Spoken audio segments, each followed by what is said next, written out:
Bonjour et bienvenue pour cette nouvelle exploration. Aujourd'hui, on entame une plongée vraiment minutieuse dans un texte, je dirais, fondamental de la sociologie moderne. Ouais, un texte qui bouscule pas mal d'idées reçues, c'est sûr. Exactement. Pour tous ceux qui s'intéressent aux forces invisibles qui façonnent nos comportements quotidiens, nos choix de vie et même l'architecture de nos sociétés, c'est vraiment un moment incontournable. On va examiner de près la domination masculine, le célèbre ouvrage du sociologue français Pierre Bourdieu. Et c'est une discussion importante parce que même pour les personnes qui connaissent déjà bien les théories sur les rapports de genre, la mécanique interne que l'auteur démonte ici offre une perspective assez inédite. Tout à fait. Le livre soulève une problématique centrale qui mérite vraiment qu'on s'y arrête. C'est pourquoi, malgré des décennies de luttes acharnées, de réformes politiques et d'avancées bien visibles en matière d'égalité, cet ordre fondamental entre les genres semble se maintenir avec une telle solidité. C'est la grande question. Et le plus troublant, c'est comment cet ordre parvient à se perpétuer avec la complicité souvent totalement inconsciente de l'ensemble de la société. On s'en rend même pas compte en fait. Absolument.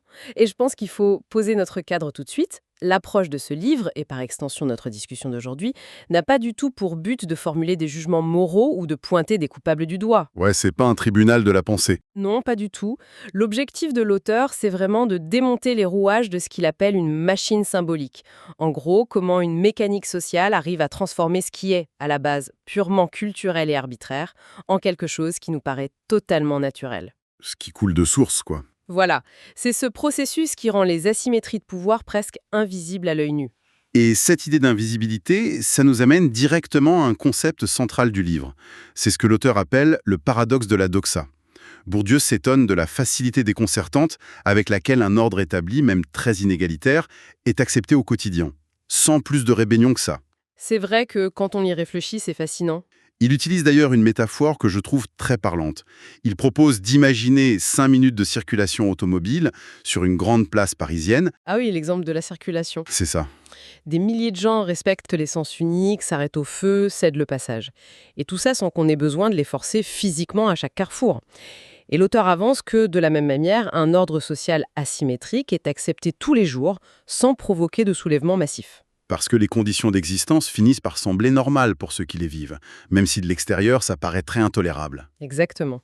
Mais alors, comment cette acceptation se met en place concrètement ? C'est là qu'intervient le concept clé de violence symbolique.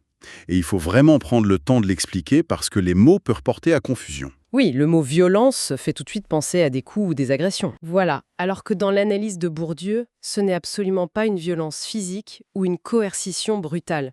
Au contraire, le texte la décrit comme une violence douce, presque insensible. Une violence douce, c'est un peu un oxymore, non? Totalement. Mais c'est parce qu'elle s'exerce avec la complicité de ceux qui la subissent. Et ça marche justement parce qu'elle est invisible. Elle passe par la communication, l'éducation et même nos sentiments. En fait, le mécanisme est redoutable. Parce que les individus, en position de subordination, vont appliquer des schémas de pensée qui ont été créés par cette même domination. C'est une grille de lecture qui bouscule pas mal nos certitudes. Surtout quand on applique ça à des domaines de la vie qu'on pense ultra-personnels. Le livre donne un exemple marquant avec les critères de séduction. Ah oui, les choix matrimoniaux, c'est un point fascinant de l'ouvrage. Bah oui, quand on regarde les dynamiques de formation des couples, on voit que la grande majorité des femmes cherchent un conjoint plus grand et plus âgé. Spontanément, on pourrait se dire que c'est juste un choix esthétique. Ou un instinct de protection, un truc biologique. C'est souvent l'explication qu'on entend, ouais. Sauf que l'auteur propose une lecture radicalement différente. C'est ça. Selon le sociologue, ce choix intime n'a rien d'un hasard ou d'une préférence détachée de tout contexte.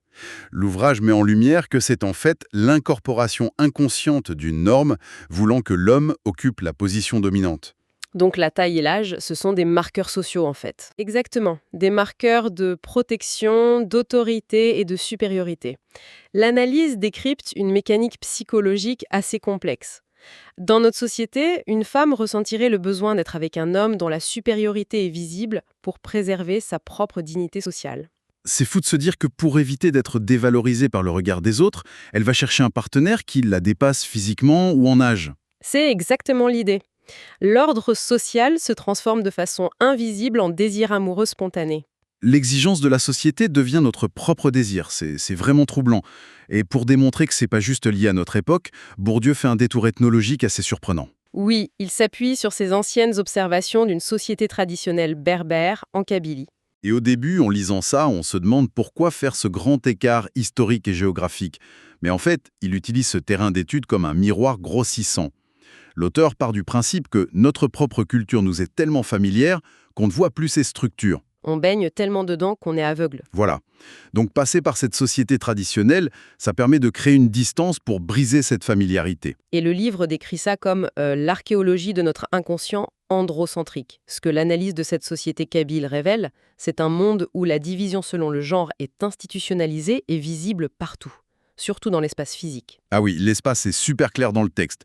Les lieux publics de l'extérieur, comme le marché ou l'assemblée, c'est pour les hommes. Et en opposition, la maison, l'intérieur, avec les zones plus obscures, comme les tables, c'est associé au féminin. La frontière physique est une vraie frontière sociale. Mais ça va même plus loin que l'espace, hein. Le livre montre que ça touche les concepts abstraits.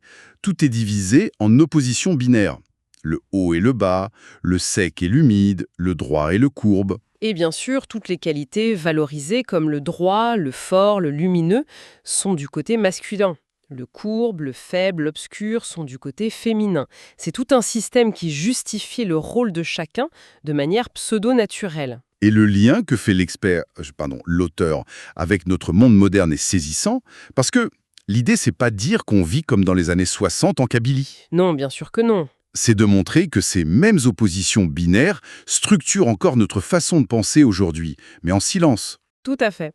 Ça permet de comprendre pourquoi aujourd'hui encore on qualifie certaines sciences ou professions de dures en les associant implicitement au masculin et les métiers tournés vers le soin ou la communication sont vus comme doux et féminins. C'est exactement les mêmes catégories archaïques qui opèrent, mais sous une forme plus acceptable, plus euphémisée.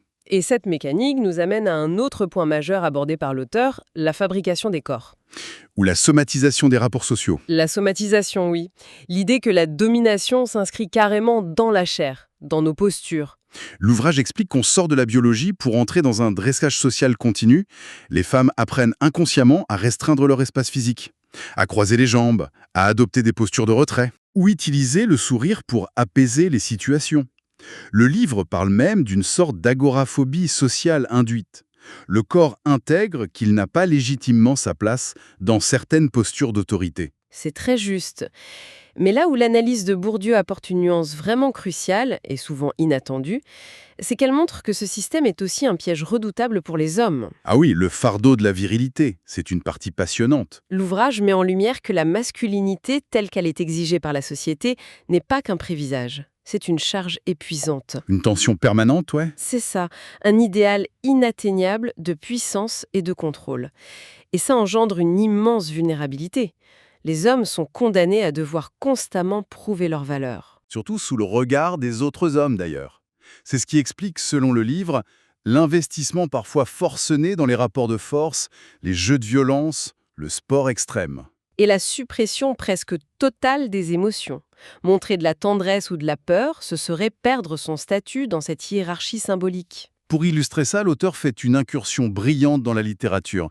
Il cite Virginia Woolf dans son roman La promenade au phare. Un très beau passage d'ailleurs. Woolf observe les hommes de son époque avec une lucidité perçante. Elle décrit la vanité un peu puérile des hommes qui s'investissent avec un sérieux absolu dans leur rivalité intellectuelle, dans leur petits jeux de pouvoir. L'ouvrage reprend cette idée pour montrer à quel point cet investissement dans les rituels de domination est un jeu sérieux auquel les hommes sont tenus de participer, souvent au détriment de leur équilibre psychologique. C'est vrai que, vu de l'extérieur, tracer des lignes de démarcation mystiques pour du prestige, ça paraît presque absurde. Mais il y a quand même une question qui se pose naturellement quand on lit tout ça. Laquelle ? Notre époque a quand même profondément changé. Les femmes ont investi le marché du travail, elles font de grandes études, elles accèdent au pouvoir politique. Comment le livre explique cette permanence de la domination malgré ces évolutions évidentes ? C'est vraiment la question centrale pour évaluer la validité de l'ouvrage aujourd'hui. L'auteur répond à ça avec le concept de travail de déshistorisation. C'est un grand mot, ça. Un grand mot pour une idée très claire. La thèse avance que les institutions travaillent continuellement à reproduire cet ordre sous de nouvelles formes. L'État, l'école, l'Église, la famille, elles s'adaptent, elles se modernisent, mais elles transmettent toujours les mêmes catégories de perception. L'illusion du changement, en fait. Les statistiques changent, mais la structure invisible survit en se reconfigurant. Et l'exemple concret donné sur le monde du travail est super parlant. Le fameux Double Bind, la double contrainte. Oui, voilà. Quand les femmes accèdent enfin à des postes de direction générale, on pourrait se dire que c'est gagné et la division a disparu. Mais l'analyse démontre que ces dirigeantes font face à un piège comportemental. Si elles adoptent des codes masculins, l'autorité stricte, la fermeté. Elles sont jugées agressives et on dit qu'elles perdent leur féminité. Exactement. Mais si elles agissent selon les codes féminins attendus, on les juge inaptes à diriger dans un univers compétitif. Et le résultat pratique que l'ouvrage souligne très bien, c'est que, même au sommet, une nouvelle répartition symbolique se met en place. Les femmes dirigeantes se retrouvent souvent cantonnées à des rôles de soins, de ressources humaines ou de communication. Le prolongement moderne des tâches domestiques, selon la symbolique de l'entreprise, pendant que la finance ou la stratégie restent des bastions masculins. La ligne de démarcation se déplace, elle disparaît pas. C'est pour ça que la leçon pratique à retenir de ce livre est très forte. L'expert, enfin l'auteur, démontre que la simple prise de conscience intellectuelle ne suffit absolument pas. Comprendre comment ça marche ne suffit pas à s'en libérer. Non, parce que la soumission est inscrite dans nos émotions, dans nos automatismes corporels. La honte, la timidité, l'admiration pour les figures d'autorité, c'est profondément logé en nous. Donc une démarche individuelle est vouée à l'échec. En tout cas, l'ouvrage affirme que seule une transformation radicale des institutions elles-mêmes peut amener un véritable changement. Il faut changer la machine qui produit ces automatismes, pas juste les attitudes individuelles. Ce qui est une tâche immense. Mais pour conclure, on peut dire que lire ce livre, c'est vraiment s'équiper d'une grille de lecture implacable. Ça permet de décoder les interactions les plus banales du quotidien, que ce soit une réunion de bureau ou l'équilibre des concessions dans un couple. C'est une expérience intellectuelle qui change littéralement notre regard sur le monde. Et ça pousse la réflexion vraiment loin, hein. Pour ceux qui nous écoutent, il y a une pensée provocatrice qui émerge des thèses de l'ouvrage et qui ouvre sur l'avenir. Vas-y, je suis curieux. Si l'auteur démontre que même l'amour romantique, dans sa forme actuelle, est souvent une forme de domination acceptée, façonnée par des millénaires d'inégalités symboliques, on peut se demander jusqu'à quel point nos désirs les plus intimes nous appartiennent vraiment. C'est le vertige, là. Si même nos coups de foudre sont le produit de l'histoire sociale. C'est ça. Et la grande question pour la suite, c'est comment pourrions-nous, à l'avenir, réinventer le sentiment amoureux et l'attirance, mais complètement en dehors de ces schémas de domination? Une vaste question à méditer. En tout cas, merci de nous avoir accompagnés dans cette plongée fascinante. On vous laisse réfléchir à tout ça et à très bientôt pour une nouvelle exploration.